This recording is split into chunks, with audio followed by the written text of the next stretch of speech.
Le 13 décembre 1998, le journaliste Norbert Zongo est assassiné en rade de Sapuy en compagnie de son frère Ernest Zongo, ainsi que de Blaise Ilboudo et Abdoulaye Nikéma. 24 ans après ce drame, on attend toujours que la vérité soit solennellement proclamée et que la justice se fasse. En ce jour de souvenir et de la mémoire, le tribunal de l'actualité revient sur cet événement majeur qui a failli faire basculer la République. Regard aujourd'hui avec deux de ses juges.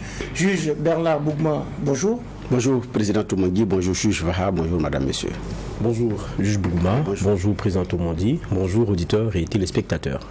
Bonjour à Sapuy, bonjour à Koudougou, bonjour à Zignaré, bonjour à toutes, bonjour à tous et bienvenue à cette nouvelle audience du tribunal de l'actualité qui démarre comme de coutume avec les avant-propos des juges.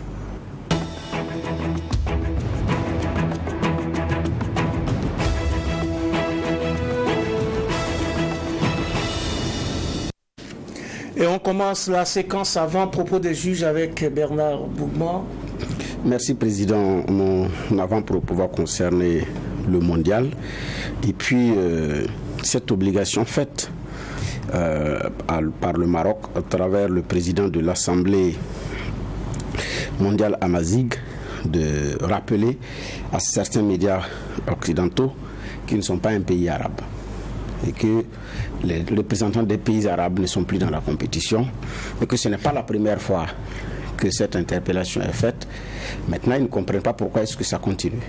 J'ai dit, ils ont cru bien le devoir, effectivement, de pouvoir rectifier le tir. Ce qui est important, c'est qu'effectivement, on a une bonne partie de notre histoire qui est racontée par les autres, parfois tronquée à dessein, parfois manipulée à dessein, mais on n'a personne parfois également pour rectifier le tir, pour dire non, il faut aller dans ce sens-là. Alors que, effectivement, ça reste. Et donc, faire cette mise au point, j'ai dit c'est très bien, c'est très important dans le contexte dans lequel nous sommes, mais c'est aussi une interpellation grandeur nature à toutes ces dames et à tous ces messieurs qui connaissent bien l'histoire, qui nous écoutent et qui par moments, des faits historiques de chez nous sont racontés avec, comment on appelle ça, beaucoup de coquilles, beaucoup de fausseté, mais on laisse passer. Et donc j'ai dit que c'est une mise au point. Et donc le jeu en valait la chandelle. Il fallait effectivement le dire pour pouvoir clarifier un certain nombre de choses. Et d'ailleurs, j'ai dit, le courrier rappelle que ce n'est pas la première fois. Parce qu'en 2017, il y a eu cette interpellation qui avait été également adressée. Et cette fois-ci, encore une deuxième note d'adresse. Et je ne sais pas pourquoi est-ce que ça continue. Mais en temps normal, ça ne devrait plus l'être parce que c'est une rectification grandeur nature qui a été effectivement faite. Pour la suite de mon deuxième avant-propos, ça va concerner le CAMES, le Conseil africain des Malgaches pour l'enseignement supérieur. Bon, il y a un certain nombre de choses qui s'y déroulent. Il y a beaucoup de commentaires aujourd'hui qui concernent le CAMES sur un certain nombre de choses. On parle de monnayage de diplômes. Il y a aussi les écrits de certains qui s'offusquent de savoir pourquoi est-ce que les choses ne tournent pas rond. Il y a aussi cette affaire d'argent qui concerne une compatriote par rapport à des ristournes, des honoraires à percevoir. Mais quoi qu'il en soit, il y a de la clarification à faire. De toute façon, nous allons pouvoir revenir là-dessus avec suffisamment de détails en ce qui concerne ce qui se passe, compte tenu de la sensibilité du sujet et des informations que nous n'avons pas pour le moment tout recoupé. Mais quoi qu'il en soit, il y a une clarification que la maison doit opérer sur un certain nombre de choses en ce qui concerne la conduite de la maison CAMES. Il y a une clarification à faire et nos cœurs battent à l'unisson avec le Maroc qui a accédé au carré d'as de la Coupe du Monde de football. Sa demi-finale se jouera donc demain, mercredi, contre la France. Deuxième ou troisième avant-propos de cette audience avec juge Geoffroy Vara. Oui, merci Président. C'est vrai que depuis vendredi qu'on a eu le dernier rendez-vous pour ce qui est du tribunal de l'actualité, des choses importantes se sont passées, notamment le 11 décembre. c'était dimanche. C'est une célébration de la sobriété, comme l'ont voulu nos autorités, mais avec un discours qui a été poignant quand même. Et je pense beaucoup apprécié des Burkinabés, c'est celui du président de la transition qui a rappelé le pourquoi, évidemment, de cette sobriété-là voulue, parce que on ne peut pas fêter une indépendance et que plusieurs décennies après, on en soit à ne pas contrôler une bonne partie de notre territoire. Ce n'est pas un motif de satisfaction ni de fête. Et ça, c'est partagé en tout cas par beaucoup de Burkinabés. Il y a quelque chose de nouveau qui est impulsé, quoi qu'on dise, par les dirigeants nouveaux que nous avons. Et ce qu'on peut espérer, c'est qu'on reste vraiment dans cette ligne. J'ai dit, ce discours, il est plein d'éléments partagés par les Burkinabés et ça, c'est important. Maintenant, qu'on reste dans cette ligne-là, que ce qui est insufflé ne s'essouffle pas surtout et que, évidemment, je dis toujours, on gagne ensemble ou on perd ensemble. Quelqu'un disait, c'est une boutade qui n'est pas fausse. C'est pas parce qu'on a aimé Blaise Compaoré qu'on va espérer que la transition qui a suivi échoue, ou bien qu'on ait aimé la transition qui a succédé à la chute de Blaise Compaoré, qu'on veuille l'échec de Roch Kaboré, ou bien parce qu'on a été du clan Kaboré, qu'on veuille l'échec de Damiba, et que parce qu'on a été proche de Damiba, qu'on veuille l'échec de Ibrahim Traoré. En fait, l'échec que vous appelez, c'est l'échec du Burkina Faso. Donc, à chacun de comprendre qu'on est d'abord pro quelque chose. C'est pro Burkina. Donc, il faut espérer qu'on ait ce souffle nouveau-là qui continue ainsi et que les autres accompagnent. Et ça, c'est très important. Que les Burkinabés, dans leur généralité, se sentent concernés par le message qui est donné, que chacun fasse ce qu'il peut pour qu'au moins on puisse terminer cette transition-là, revenir à un ordre normal, mais par un processus qui soit assez clair, pour ne pas qu'on se retrouve dans la même situation parce que des gens ont mis de l'argent et ils se sont fait élire et après les compétences, il faut bien chercher. Donc, je pense qu'on a les cartes dans nos mains et c'est l'introspection qu'on devait se faire en ce jour symbole de notre indépendance qui nous rappelle que oui, vous avez obtenu quelque chose, vous avez dit on veut s'autodéterminer, on veut faire les choses par nous-mêmes, mais quand on fait aujourd'hui le bilan, on n'est pas forcément fier. Donc, il y a quelque chose à faire, c'est ensemble qu'on peut le faire. C'est ensemble qu'on peut le faire et soyons tous pro-Burkina. Pro-Burkina, ça sonne bien. Et d'ailleurs, cela nous ressemble et cela nous rassemble.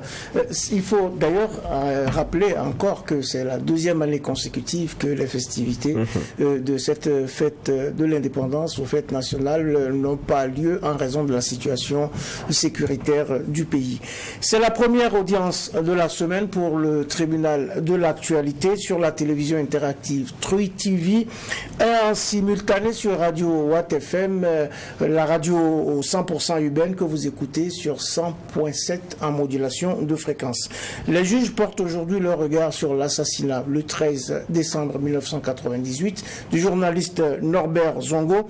Il y a donc 24 ans, jour pour jour, et Bernard Bougman s'en souvient comme si c'était hier. Oui, les années Norbert Zongo, nous étions des lycéens, donc ça rappelle beaucoup de faits, beaucoup de souvenirs. Ça rappelle aussi cette grande marche du collectif contre l'impunité qui avait en son sein des partis politiques, des organisations de la société civile, des organisations de jeunes. Il y avait aussi cette ferveur sur le plan politique où il y a un CDP en son temps qui s'était rangé derrière son capitaine Blaise Compaoré pour préserver le fauteuil présidentiel. Donc il y a eu beaucoup de désinformation, beaucoup de manipulation. C'est vrai qu'en son temps il n'y avait pas les réseaux sociaux, mais il y a eu suffisamment de manipulation et de désinformation. C'est venu à un moment donné aussi où les uns et les autres étaient convaincus que des crimes de ce genre on n'allait pas les avoir sur le sol burkinabé, compte tenu du passé douloureux que le Burkina Faso a eu. Suffisamment endeuillé à cause des questions, donc des crimes politiques qui ont commencé depuis le 9 novembre 82 avec l'assassinat de Nézien Badembié. Donc depuis cette période jusqu'au dénouement sanglant des événements du 15 octobre 87, des événements qui ont emporté Clément Oumarou, Ouedraogo et tout. Donc, on s'est dit à un moment donné que bon, on n'allait plus revivre ces chapitres-là. Malheureusement, comme Norbert Zongo lui-même le disait, certains étaient prêts, pour ne pas dire certains sont prêts, pour pouvoir continuer de chauffer leur tasse de café, à brûler la République, même s'il faut le faire pour effectivement chauffer la tasse de café. Je pense que c'est dans cette situation où nous sommes. Mais en même temps, je pense aussi que c'est un peu lié aux questions d'ego. Sinon, les conditions que Norbert Zongo avait posées, pour ne plus parler du dossier David Ouedraogo, qu'il a emporté d'ailleurs, c'était des conditions simples à remplir. Mais sur le plan humain, il y en a qui estimaient qu'ils étaient au-dessus d'aller se plier à 4 pour demander pardon, d'aller se plier à 4 pour aller indiquer une quelconque tombe, et d'aller reconnaître qu'on a commis une erreur sur un certain nombre de choses. Il avait dit, si ceux qui ont tué David Ouedraogo indiquent la tombe, présentent et acceptent de dire que c'est eux qui ont fait, lui n'en parlera plus. C'est la condition pour qu'il n'en parle plus. Mais la vie de Norbert Zongo coûtait moins cher qu'aller demander pardon, qu'il fallait éliminer Norbert et puis c'est réglé. Malheureusement, ce n'était pas possible. Parce que la vérité, le mensonge a beaucoup ri, la vérité finit par triompher. L'honnêteté du combat, la sincérité du combat, la conviction du combat de Norbert Zongo était telle que, même mort, son cadavre allait hanter ceux qui l'ont fait. Donc, et il a même dit, même si lui venait à disparaître, ce dossier ne devrait pas et ne pouvait pas être enterré. Et aujourd'hui, effectivement, il y a des gens qui sont jusqu'à présent hantés. Et quand on regarde tous les dégâts humains liés au dossier Norbert Zongo, quand on regarde des gens qui ont perdu leur boulot, qui ont perdu leurs proches liés au dossier Norbert Zongo, le bilan, il est lourd. Quand on se rend compte aujourd'hui que certains qui se sont livrés bec et ongle, travailler de sorte que le dossier soit enterré et qu'on n'en parle plus devant le dossier judiciaire ou que ce soit, qui aujourd'hui ne dorment pas en paix parce qu'effectivement vous n'avez pas pu empêcher, et même si vous avez pu empêcher momentanément, votre conscience vous gronde. Ça, c'est également des conséquences dont on ne prend pas en compte. Mais il y a des gens aujourd'hui qui sont sérieusement torturés pour avoir joué le mauvais rôle dans le dossier Norbert Zongo, et c'est peu de le dire, et qui cherchent à se racheter à tous les prix. Donc il y a tout ça, et en même temps ça a aussi été la conséquence, ça a contribué à préparer la chute du régime Blaise Compaoré, parce que c'était aussi un crime odieux et surtout de trop. Voilà, donc j'ai dit c'est beaucoup de souvenirs, j'ai dit souvenirs parce que bon, nous faisons partie aussi de ceux qui à un moment donné l'ont échappé belle à un moment donné. On a eu des camarades qui n'ont pas eu cette chance, qui ont eu leur cahier incendié, brûlé avec leur monture, et on vous ramasse, on repère votre maison, on vient, on vide tout ce qui vous appartient, vos habits, tout ce qui vous appartient, on brûle avec votre monture, vos diplômes, tout est brûlé, et puis bon, voilà. Bon, donc on a des camarades qui ont vécu ça, pendant que je pense à un qui n'est plus, Josué, et à d'autres qui ont vécu, qui ont effectivement subi, parce qu'il y en a aussi qui avaient dit non, pas question. Pourquoi est-ce que vous demandez de la vérité et de la justice? Donc on était dans cette affaire-là. Donc bref, voici des souvenirs qui remuent, mais la République doit effectivement vider ce dossier pour se réconcilier avec elle-même et l'ensemble des autres dossiers qui sont toujours dans les placards. En attendant donc que justice se fasse, on évoque ce souvenir du 13 décembre 1998. On se souvient encore des violences et de la réprobation sociopolitique qu'il y a eu, donc qui a succédé à ce quadruple drame de Sapuy, Geoffroy Varab.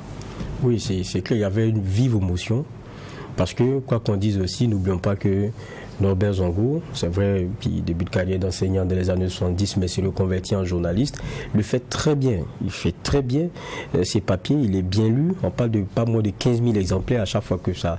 Ce sont l'hebdomadaire l'Indépendant. Donc, ça veut dire que c'était lu. Et c'était d'ailleurs le journal le plus lu en son temps. Donc, il y avait un bon capital sympathie parce qu'il avait une bonne plume et il était intègre. Ça, c'est ce qui retenait aussi les Burkinabés. Ils ne transigeaient pas sur un certain nombre d'éléments. Et on a senti avec la rectification de Blaise Compaoré, après l'assassinat de Thomas Sankara, qui ne s'est pas aligné. Et devenant très critique, il était le symbole aussi pour des étudiants, pour beaucoup d'autres, le symbole d'un genre de résistance.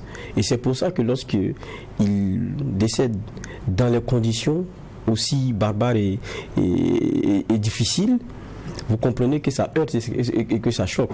C'est pour ça que vous aviez tout le monde, étudiants, syndicats et tout le monde qui était dehors pour dire ça, c'est trop. Et pour la première fois, Blaise Compaoré a dû bien attraper sa chaise parce qu'elle a commencé à vaciller. Ça, c'est l'histoire du Burkina. Mais c'est un journaliste qui a bien fait son travail. Je pense que c'est la leçon aussi que nous aussi, en tant que journalistes aujourd'hui, on devrait tirer de cette date-là.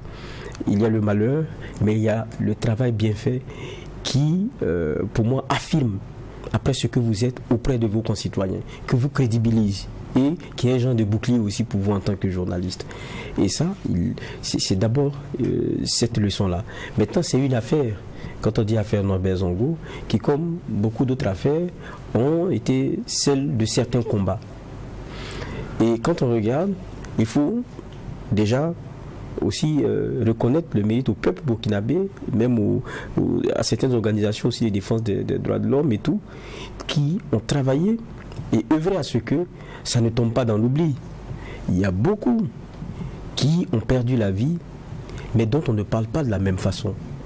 Il faut souvent un combat pour que cela ne passe pas comme lettre à la poste, ou bien ne soit qu'un vain souvenir de quelques-uns. Non. Et pour l'affaire Norbert Zongo, ça a été aussi un peu la même démarche. Tout comme avec Thomas Sankara, Dabo Boukari, mais ceux que je cite par exemple, ils ont connu un épilogue. L'affaire Norbert Zongo, ça attend toujours. On a eu, avec la pression, je pense que c'était en 2001, une première inculpation, c'était un Kafando. Après, il y a eu un non-lieu. Il faut attendre 2015 pour qu'il y ait, je pense, 3 inculpations avec le petit frère de l'ancien président Blaise Compaoré, donc François Compaoré, qui soit placé comme étant la pièce centrale. Maintenant est venu le débat de son extradition, parce qu'il est en France. Je pense que la France avait donné son quitus.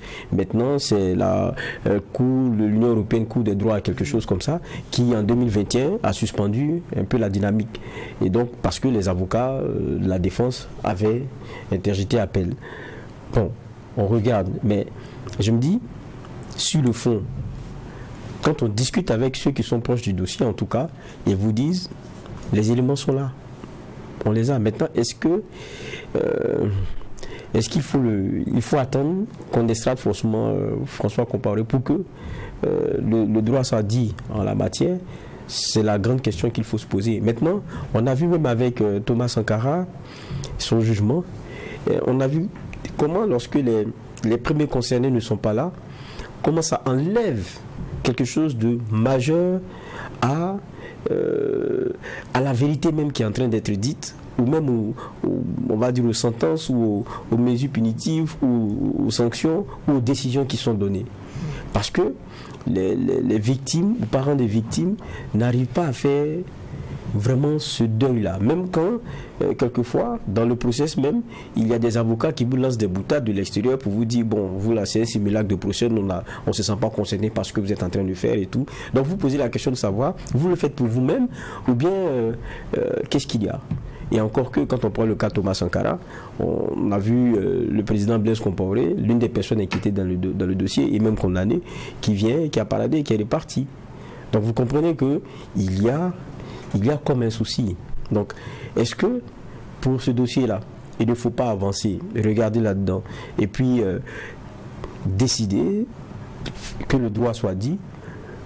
On a jugé des gens par contumace.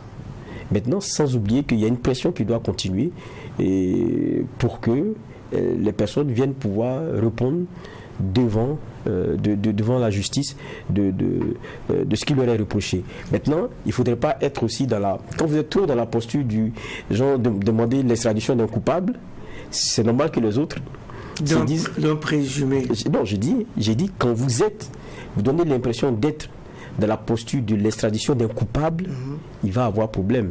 C'est un présumé coupable. Il faut qu'il y ait d'abord cette confrontation des avocats-là, avec des éléments matériels qui sont donnés, pour qu'à la fin, on dise oui, on a les preuves, c'est lui qui l'a fait. C'est de ça qu'il s'agit. Donc, je pense qu'on est encore dans cette dynamique-là. Il faut que vraiment ça se fasse, que chacun joue son rôle. En tout cas, on attend que la justice puisse dire le droit et la vérité et donner les éclairages nécessaires sur cette affaire. Avant de revenir donc à cet aspect et à l'état des lieux judiciaires de cette affaire, Bernard Bougma, le collège des sages d'ailleurs a joué un rôle déterminant dans l'apaisement du climat social qui était surchauffé à cette époque.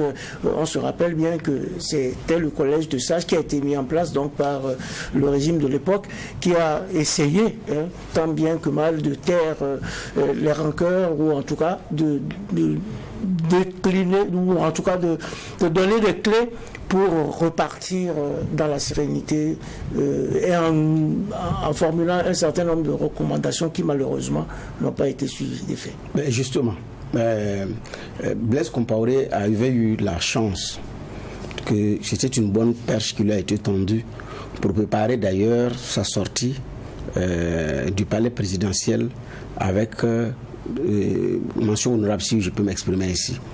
Parce que si le travail du collège des sages, qui aboutit à plusieurs compromis sociaux et même politiques, avait été respecté, on n'en serait pas là. Vous savez que la CENI est un des compromis politiques qui tient jusqu'à présent. Mais la CENI est intervenue, ça fait partie des travaux de ce que le collège des sages a recommandé, qu'il y ait un organe indépendant qui s'occupe des élections pour garantir la transparence et puis éviter les soupçons. Donc vous avez les organisations de défense, et vous avez les organisations de la société civile, donc la tendance droits humains, vous avez les partis politiques d'opposition et de la majorité. Ce compromis-là tient toujours. Et c'est pourquoi la CENI tient toujours.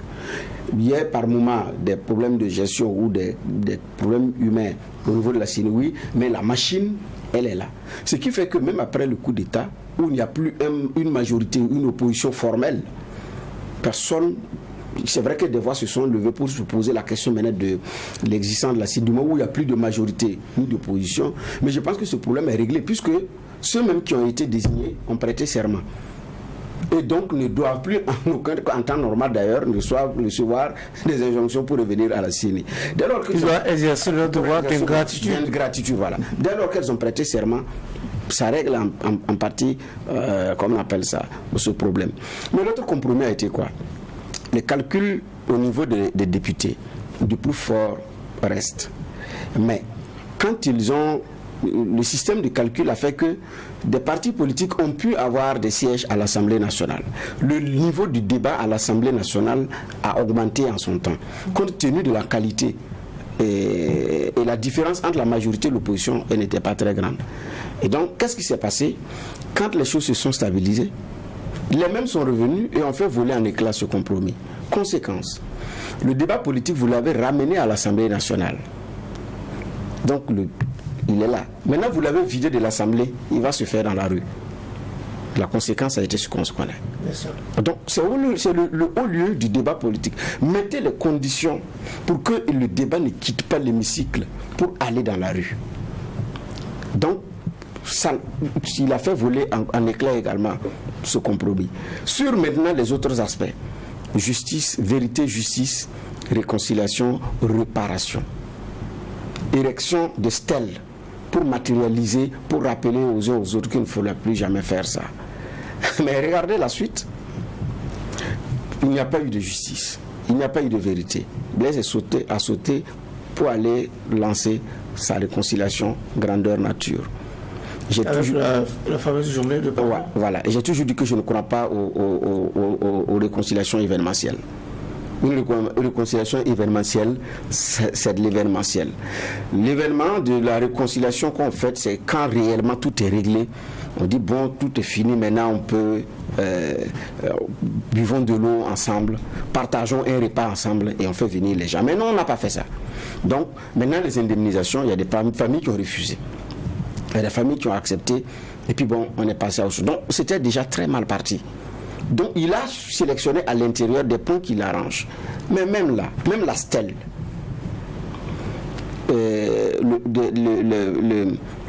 parce qu'il y a la place des martyrs Oui. et des héros. Pour Ouaga 2000, c'est pour les héros nationaux. Oui. Pour le Tampui, c'est la place, c'est pour les martyrs, le mémorial pour les martyrs. Mais à un moment donné, il fallait passer, regardez.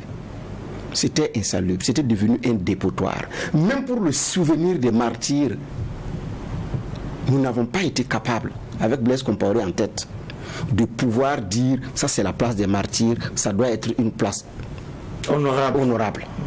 Nous sommes allés souiller encore physiquement l'endroit que nous avons dit que c'est pour nos martyrs. Il y a un problème. C'est-à-dire que la stèle, peut-être qu'il n'en voulait pas. Ou bien il a juste fait ça pour faire. Donc, dans l'exécution même de ce qui est matériel, on n'a même pas mis le cœur. Il n'a pas mis son âme. C'est sûr qu'il ne croyait pas. Donc, il a eu effectivement des personnalités de renom, de bonne qualité, qui lui ont produit également un travail de qualité qu'il a foulé aux pieds. Et alors que la mise en œuvre de recommandations du Collège des sages allait pouvoir permettre de régler un certain nombre de problèmes sur le plan républicain, dans le vivre ensemble, dans le fonctionnement de la République. Non. Ça a été foulé aux pieds. Et puis bon, les conséquences, c'est ce que nous vivons. Ouais. Donc, et aujourd'hui, le rapport du Collège des sages est toujours d'actualité en certains de ces points. Donc, ce n'est pas que ce travail de réflexion, pour qu'il n'ait plus jamais ça vraiment, ce n'est pas que ça n'a pas été fait, ça a été fait. Mais j'ai l'impression que le commanditaire n'en voulait pas. C'est comme s'il voulait gagner du temps dans le dossier, c'est comme si, et comme je l'ai dit, ça rattrape, et voilà, effectivement, ça a rattrapé. Oui. Comme quoi, le plus jamais ça, ce n'est pas d'aujourd'hui qu'on en parle. On en parle depuis longtemps. Et plus jamais ça, on l'a dit à la mort de Norbert Zongo. On l'a redit en 2014 avec l'insurrection. On le redit encore aujourd'hui. Le rapport du Collège des sages reste une mine d'or qu'il faudrait peut-être revisiter, Geoffroy Baha. Oui, bon, c'est vrai qu'on le dit tout le temps. Moi, je pense que le problème n'est pas la qualité de ce qu'on propose. Le problème, c'est ce qu'on fait de ce qu'on nous a proposé. Justement, on n'a rien fait. On n'a pas fait grand-chose de ce qui est proposé dans ce rapport. C'est comme le symbole africain qui émane alors qu'il est assis sur de l'or. Le problème n'est pas votre capacité. Pas votre capacité, ce n'est pas, comment dire cela, votre potentiel. C'est pas on dit à potentiel, un pays à potentiel temps. Mais ce potentiel-là, qu'est-ce que vous en faites? C'est ça qui fait la richesse, c'est votre capacité à transformer ce potentiel en richesse. Je pense que c'est ce qui est le plus important. Souvent, nous sommes les champions de textes. On a de beaux textes, on a de bonnes propositions, mais celui qui vient applique selon la façon dont ça va l'arranger. Quand on prend le cas de Blaise Compaoré, si vous vous rappelez très bien, très tôt, il a compris que ça ne l'arrangeait pas forcément de bien faire les choses. Et déjà, pour calmer, il met une CEI, commission d'enquête indépendante, mais c'est le rapport même de la commission d'enquête là qui va poser problème. Parce qu'à un moment donné, il s'est dit, bon, le monsieur il a une capitale sympathie, il y a quelque chose qui s'est passé, les gens ne sont pas contents, il faut calmer le jeu. Le plus important pour lui, c'était de calmer le jeu, sauver son fauteuil. Et c'est ce qu'il a fait. Et à la limite, dans ce genre de... Parce qu'après, c'est un genre de duperie, hein, parce que quand vous venez, plusieurs têtes pensantes, vous regardez la composition, ce sont des personnes qui sont des personnes de ressources, elles viennent en faire un bon travail, mais en temps, vous savez, le temps aussi a le mérite de calmer les choses. En temps, les choses se tassent, et les propositions, il prend, il en fait ce qu'il veut. Donc le problème, ce n'est pas tant ça. Même aujourd'hui, vous vous rappelez, à chaque fois on a des périodes un peu troubles, on nous ramène toujours à ce travail qui a été fait, parce que il y a le dénominateur commun chez beaucoup de personnes de dire au moins ça là, c'est un bon travail qui a été mené. Quand on regarde les propositions, si Blaise Compaoré même sans s'était tenu à cela, c'est sûr qu'on aurait pu décanter beaucoup de situations qui sont devenues aujourd'hui explosives. Mais c'est ça le propre aussi de celui qui est au pouvoir, c'est de maintenir que son fauteuil et en faisant qu'à sa tête et de concentrer tous les pouvoirs. C'est ça la réalité aussi sous nos cieux. C'est malheureusement cela la réalité sous nos cieux. Nous avons l'élégance du verbe et pas celui de l'action. Nous l'on long chemin vers la justice commence d'ailleurs avec la mise en place, vous en avez fait état tout à l'heure, d'une commission d'enquête indépendante qui a remis son rapport au Premier ministre burkinabé de l'époque le 7 mai 1998. C'est une commission qui a auditionné plus de 200 personnes. Elle a conclu que les mobiles du quadruple meurtre de Sapuy sont en lien avec des enquêtes menées depuis des années par le journaliste Norbert Zongo et notamment sur ses investigations concernant la mort de David Ouedraogo, le chauffeur de François Compaoré, conseiller à la présidence. Alors, Bernard Bougma, vous qui êtes dans les petites notes, où est-ce qu'on en est aujourd'hui de ce dossier judiciaire, puisque ça fait 24 ans qu'on l'attend? En tout cas, selon nos dernières informations, le dossier attend jugement. En tout cas, il semble qu'il est totalement bouclé. Rien n'empêche son jugement. Voilà. Parce que beaucoup d'éléments de preuve ont été apportés.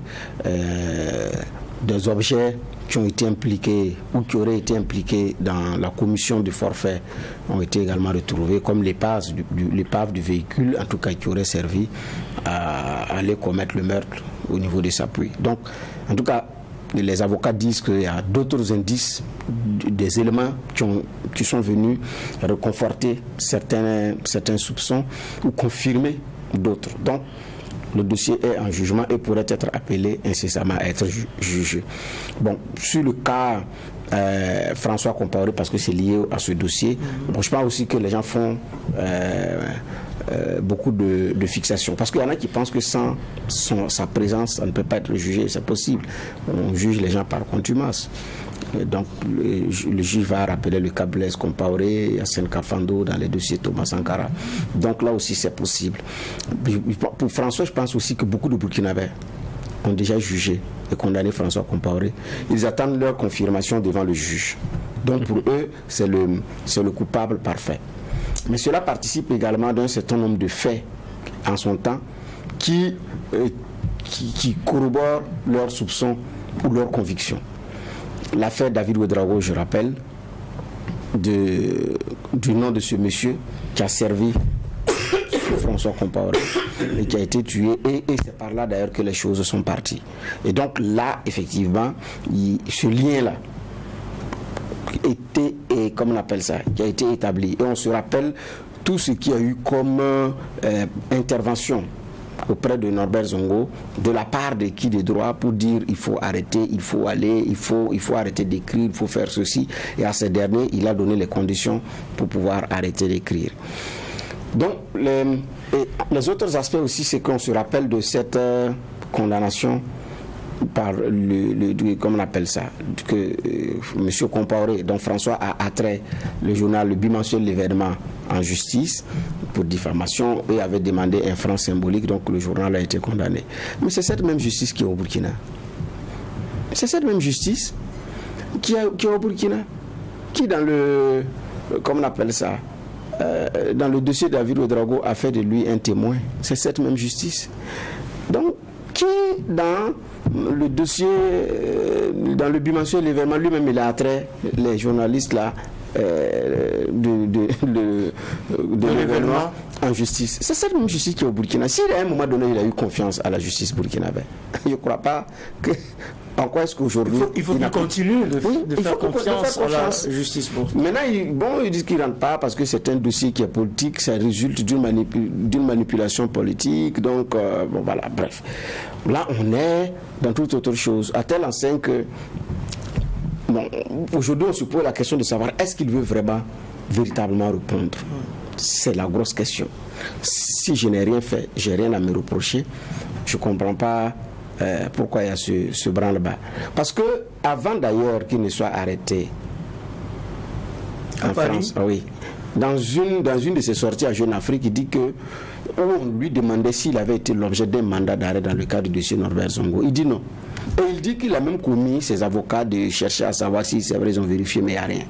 Donc il n'y a pas de mandat. Mais maintenant qu'il y a un mandat, vous dites que vous n'êtes pas d'accord et vous tremblez même devant la Cour européenne. Donc en France c'est bouclé, mais vous estimez que le droit n'a pas été dit pour vous, vous partez jusque devant la Cour européenne. Donc ça pose aussi la sincérité, quand bien même c'est son droit d'avoir recours Les avocats se battent pour sortir de l'affaire. Ça, c'est tout à fait normal. Maintenant, il y a une contradiction entre son discours de départ et les faits. C'est ce que je vais dire. Sinon, c'est son droit le plus absolu. Quand il sent que ses droits sont lésés ou vont être lésés, qu'il saisisse les instances habilitées, ça, c'est son droit le plus absolu. Ici, ce que je relève, c'est la contradiction flagrante entre le discours et les faits. Mais maintenant, aujourd'hui, qu'est-ce qui fait que le dossier n'est pas jugé? Je pense que ce sont les autorités judiciaires qui peuvent nous situer. Si on dit que c'est bouclé, de nouveaux témoins sont arrivés, ont apporté des faits nouveaux, des éléments de preuve nouvelles, il reste à être enrôlé. Peut-être que nous allons nous lever demain matin et puis on nous annonce que le dossier a été programmé pour être jugé, comme le dossier d'Abou Boukari, comme le dossier Thomas Sankara, et j'en oublie. Donc là, c'est vraiment comment on appelle ça, c'est la justice burkinabé que les uns et les autres sont en train de regarder par rapport à l'issue du dossier. On est, Geoffroy Avara, dans une bonne dynamique puisqu'il y a eu des procès, disons, emblématiques qui ont pu se tenir, dont on doutait d'ailleurs qu'ils pouvaient se tenir encore, et l'insurrection populaire a fait son effet, et donc ces procès-là ont pu se tenir. Il l'a cité tout à l'heure, il y a eu Dabo Boukari, il y a eu le procès de Thomas Sankara, donc on est dans cette dynamique qui devrait logiquement nous porter vers l'ouverture du procès Norbert Zongo, 24 ans après son assassinat. Oui, évidemment que depuis, il y a beaucoup de choses qui ont changé. Je me rappelle que le procureur d'alors, je pense que c'était sous la première transition, là, juste après la chute de Blaise Compaoré. Je parle de 2016, non? Voilà. Et c'était Laurent Poda, le procureur, il avait été interrogé sur le dossier Norbert Zongo. Pourquoi est-ce que ça n'avance pas? Parce que là, on est maintenant après la chute de Blaise Compaoré, donc certains se disent les choses doivent aller vite, le jugement doit être fait. Il disait que le traitement de départ avait faussé beaucoup de choses. Parce que la commission d'enquête indépendante dont je parlais, dans son rapport, avait pointé un doigt accusateur, je pense, sur 6 personnes. Il a dit depuis, la majeure partie... 6 suspects sérieux. Voilà, 6 suspects sérieux. Et dans les 6 suspects sérieux, il a dit, la majeure partie est décédée. C'est vrai qu'il y en a qui restent encore. Et que c'est une seule personne qui a été inculpée. J'avais rappelé Kafondo, sur lequel il y a eu un non-lieu. Ils ont dit, même la mémoire, pour ce qui est des témoignages et tout ça, ils ont un peu du mal. Donc, il y avait des éléments à reconstituer. Donc, on comprenait, en tout cas avec le procureur d'alors, qu'il y avait un travail déjà encore qui avait été fait, c'est vrai, mais il y avait beaucoup de choses à reprendre dans ce dossier-là. Je pense que maintenant, c'est fait. Parce que je dis encore, quand on discute avec ceux qui sont proches de ce dossier-là, c'est qu'on a maintenant tous les éléments pour, en tout cas, pouvoir juger l'affaire. Maintenant, il y a un élément, comme disait Bernard, il y a beaucoup qui veulent forcément qu'il y ait la pièce maîtresse dans cette affaire-là, qui est François Compaoré. Et pour rappeler les propos de Zoumouré, du MBDHP, voilà, des droits de l'homme et des peuples, l'année passée, il a dit que c'est vrai, on peut juger par contumace. Le souhait, en tout cas, le souhait, c'est que Compaoré, François soit présent. Mais s'il n'est pas là, on fait comment? Est-ce que c'est un dossier on a tous les éléments, on va attendre que le jeu de pression se fasse? Même quand on regarde aussi la vie de François Compaoré en France, elle ne doit pas être aussi aisée, hein, parce que, quoi qu'on dise aujourd'hui, il n'est pas libre de ses mouvements. Il est obligé à chaque fois de montrer là où il est, en venant sous contrôle judiciaire. Il doit venir pointer à chaque moment pour montrer qu'il n'est pas en train de filer quelque part. Donc ça aussi, c'est sa condition. Est-ce que ça ne peut pas, comme disait le pays même dans sa parution, je pense sur l'affaire Norbert Zongo, est-ce que ça ne peut pas être un genre de prison déjà pour lui? Et je suis d'accord avec ce que disait Bernard Bougma. La justice est la justice. Si on a eu confiance en elle à un moment donné, il faut continuer d'avoir confiance en elle. Exactement. Il faut, parce que c'est des dossiers qui suivent toute une vie. Il faut accepter de venir répondre. Ça a été un peu aussi ce que le discours qu'on avait sur l'affaire Thomas Sankara concernant Blaise Compaoré. Et aujourd'hui, vous voyez, sous Damiba, le petit retour qui avait été tenté, comment les Burkinabés n'ont pas adhéré? Parce qu'ils ont eu l'impression que face à un moment de leur histoire où la justice a décidé de se pencher dessus, qui était d'intérêt pour tout le monde, il y a eu comme une dynamique de narguer. Et donc ça, c'est comme ça ils se sont élevés que lorsque Blaise Compaoré est revenu. Sinon, il y a beaucoup qui se disent, bon, écoutez, à un moment donné, il faut que tout le monde se parle. Mais pour se parler, il faudrait que chacun donne au moins l'impression à l'autre qu'il est dans une bonne dynamique et que cela est sincère. Si vous crachez sur certains éléments et que vous voulez venir d'une autre façon, ça devient compliqué. Et donc, même sur le cas François Compaoré, d'une façon ou d'une autre, et à un moment donné, le Burkina, c'est son pays. Il devra revenir. Donc, ce que vous remettez demain, vous le retrouverez demain. Parce qu'il y aura une décision de justice après un jugement. Donc, je veux dire qu'on est aujourd'hui à ça. Est-ce qu'il faut attendre? Moi, je ne pense pas. C'est pas pour rien que la justice a prévu qu'on juge par contumace. Donc on peut le faire. Maintenant, le problème, c'est que lorsque ça se passe ainsi, souvent lorsque vous ne voulez pas vous présenter, les décisions qui sont prises, c'est au plus dur pour vous. Vous êtes copié de la peine maximale. Et donc ça devient un peu plus difficile encore. Donc vous complexifiez un problème qui l'était déjà. Vous complexifiez le problème et de toute façon, pourquoi remettre à demain ce qu'on peut faire aujourd'hui? Qui remet à demain trouvera malheur en chemin, dit-on. Alors, justement, est-ce que vous l'avez souligné un peu d'ailleurs, est-ce que cette crise de 1998 avec l'assassinat de Norbert Zongo constitue aussi un peu les prémices de l'insurrection qui a eu en 2014 et qui a finalement fait partir Blaise Compaoré parce que certaines des recommandations n'ont pas été appliquées et que justement il y a eu cette volonté de rester au pouvoir. Oui, tout à fait.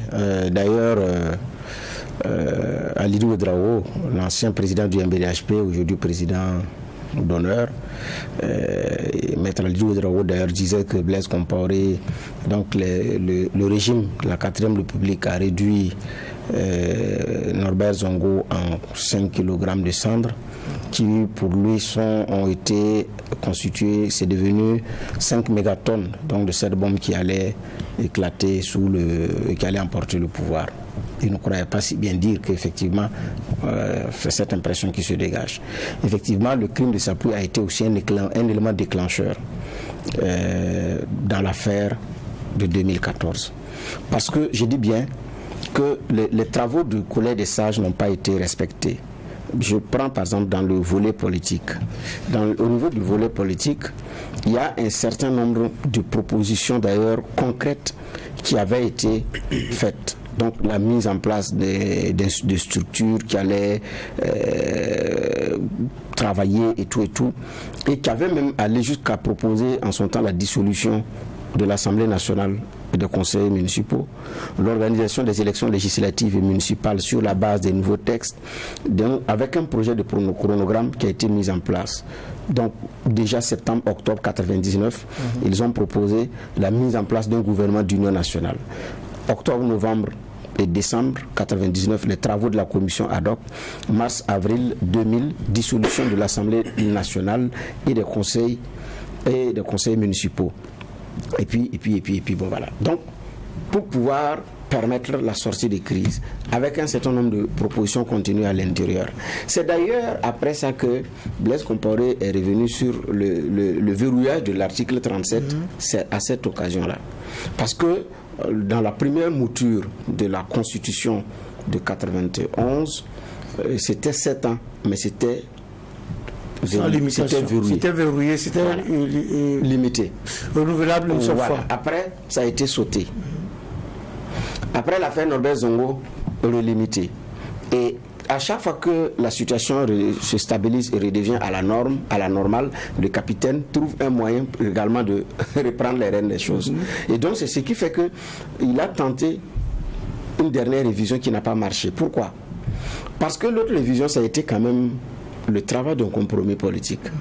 C'était ça où qu'il partait. Certains avaient dit où il accepte un certain nombre de réformes, où il part lui-même. Je pense qu'il a concédé pour pouvoir gagner. Il a concédé, et c'était un compromis politique pour qu'on te permette de terminer ce que tu appelles chantier, mais à telle date D, mon ami, c'est fini, il faut partir. C'est pourquoi j'ai dit le collège des sages, si ce document allait être appliqué dans son intégralité, c'est très difficile parce qu'une œuvre humaine n'est pas parfaite. Donc, mais si le collège des sages même allait être appliqué à 70%, c'est même pas 100, 70%, je peux me descendre à 65%. Un certain nombre de choses allaient être réglées. Et je pense également que la sortie de Blaise allait être plus honorable que cette sortie. Malheureusement, dès lors qu'il a pris les choses en main, tout s'est tassé, le nom lui a été proclamé, il s'est dit que le collectif est cassé parce qu'à l'intérieur, ils ont récupéré certains hommes politiques qu'ils ont manipulés, certains leaders d'organisations de la société civile. Il s'est dit que c'est bon. Il fallait également faire un dernier pas. Ah non. Et donc, les uns et les autres le rappellent que ça a été un compromis. C'est-à-dire qu'il a lâché du lest parce que comme le mandat n'était plus limité. Ouais. Donc il lâche du lest pour dire bon, j'ai fini mais je ne veux plus. Et même là, ça soulevait un autre débat. En son temps, on se rappelle du combat que Maître Herman Yamego avait mené. Parce que quand Blaise a révisé, les uns et les autres ont dit que ce n'est pas rétroactif. Il y a eu ce débat de rétroactivité ou pas. Voilà, donc ils disent la loi ne dispose que pour l'avenir, c'est rétroactif. On a eu ce débat de rétroactivité au Burkina. Bien sûr. Déjà, ça fait des gorges chaudes. Parce que ce débat, vous réussissez encore à vous faire élire et après vous venez. Alors que j'ai dit, c'est un grand compromis qui a été fait en son temps. La CENI dans sa forme actuelle, comme on appelle ça, un certain nombre de choses, c'était l'objet de compromis historique. Donc vous ne pouvez pas venir un matin et fouler ça encore au pied et puis les gens vous regardent faire. Surtout que dans son camp, il y a des gens qui portent jusqu'à présent les séquelles de cette lutte-là dans l'affaire Norbert Zongo pour préserver le pouvoir. Certains ont mouillé le maillot, comme les jeunes le disent, pour que le pouvoir soit préservé. Et qui après se disent nous sommes payés en monnaie de singe. On est quand même comptable de la protection d'un régime pour un crime dont on n'est ni commanditaire ni bénéficiaire direct des retombées. Donc aujourd'hui, il y en a qui portent mal ça. Donc je pense que ça a beaucoup contribué à ce que